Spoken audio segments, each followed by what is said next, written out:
Perfume. What does this word conjure you of when you stare at it?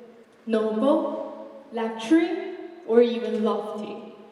The word itself is like a natural duchess wearing the most sensuous dress and jewelry, with her face under an elegant veil, which adds even more mystery to her appearance.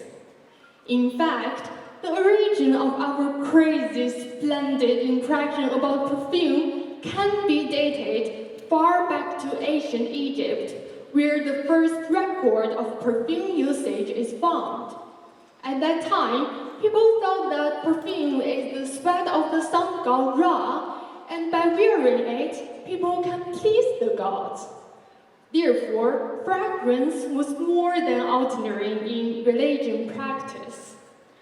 From the upper class and the king's perspective, however, perfume was not all about its showing their respects to the gods. It is also an important symbol of high status, the power. Only Yu had access to perfume, and they loved to show it off. The famous Cleopatra, for example, slinked her boats with fragrant oil every time before she sailed. And the war legend Napoleon ordered 15 bottles of cologne every month, even during the wartime. Can you imagine Napoleon calling his general from the battle and said that to buy him a bottle of cologne? Until the Victorian Era, the market was still the game of wealthy people. They tended to buy more concentrated perfume, not because they are particularly fond of it, but because the high prices could show their superiority. Unfortunately, the perfume notes during this era were not as developed as people's enthusiasm. The notes were too varied and limited. People were only willing to use floral notes and deemed that the vigorous scents like musk were only made for hookers, which doesn't make any sense today, since the greatest perfume in the world is all somehow related to these strong scents. These oriental scents can give perfume weight and lead to endless aftertaste. Let's look at this picture on the screen. It shows us a scene of a perfume store in the early 18th century. It apparently was a popular store full of ladies with different dressing styles. There are black dress, white dress, and yellow dress. Okay, I know it's just the difference between colors, but don't judge me, okay? I'm not majoring in fashion. At least we can tell that they have different inclinations, right? But besides their differences, they all have one thing in common. Each one of the ladies came with a man. Is it just modern men are not as courteous as these guys in the pictures? Maybe. But the real problem is that, besides to be the wallets, they are the door key for these ladies to get into this store. Just due to the so-called inferiority of women, they were ashamed to go to buy perfume on their own because they should only dress up for the pleasure of men. How pathetic is that? Luckily, after 1960s, feminism movement peaked. Look at these posters of perfume at that time.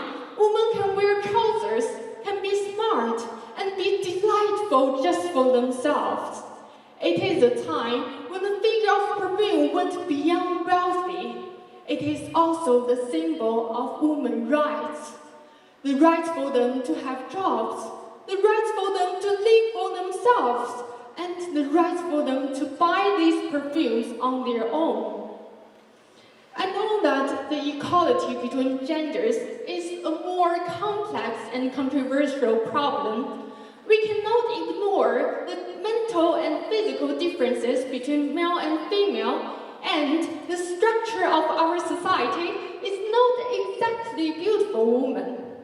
We also cannot push all the women to chase the power when they happy with their current situations. But it shouldn't stop our female from fighting for this equality. I'm pleased to see that most women nowadays can go straight into the perfume store on their own without a man. Of course, they cannot buy in every bottle of their favorite perfume because most perfume is still too expensive to buy. Especially for me, as a member of middle class myself, I don't think I can buy every Tom Ford without bearing the risk that I may be kicked out by my mom from her house. Just this 21st century, a new era for both society and perfume has come. After all, I'm not here today to bore you with the history and value between each bottle of this expensive liquid, or to lure you to spend exaggerate amount of money on pursuing this year's autumn new.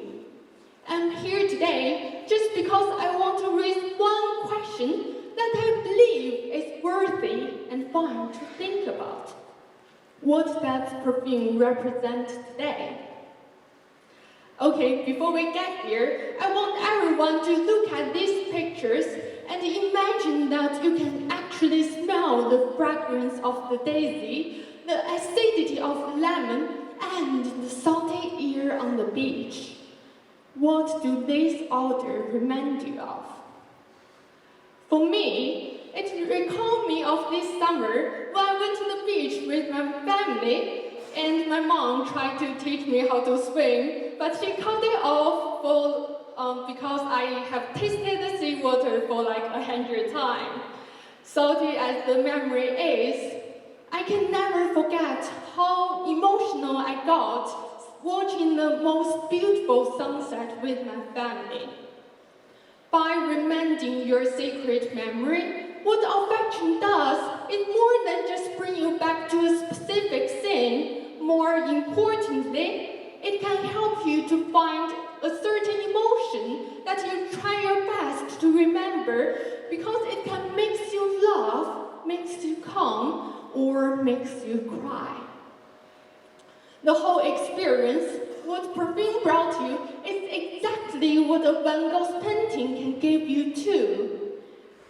Just like, especially in today, when technology is so advanced and cultural inclusivity is at the apex of the century, perfumers are able and longing to create something innovative, something wild.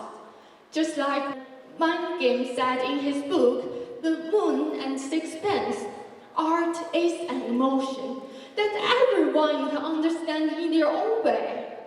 Therefore, I conclude that perfume is a type of modern art. Actually, I even found another advantage of this perfume art over the others. It's dynamic. When you're just about to lose yourself in the imaginary fantasy perfume brought you, it will exit just in time so that you will keep your consciousness and have a lingering aftertaste. At this very ending, I would like to recommend each one of you to stop at the perfume counter you pass by and take your favorite fragrant blotter with you to appreciate the melody created by perfumers. Or you're like a friend of mine who can only describe perfume as fragrant or smelly. You can always keep one with you just in case that you had a bad day and desperately want something delightful to cheer you up. As long as you find it pleasing, that perfume has achieved its final mission. Thank you very much.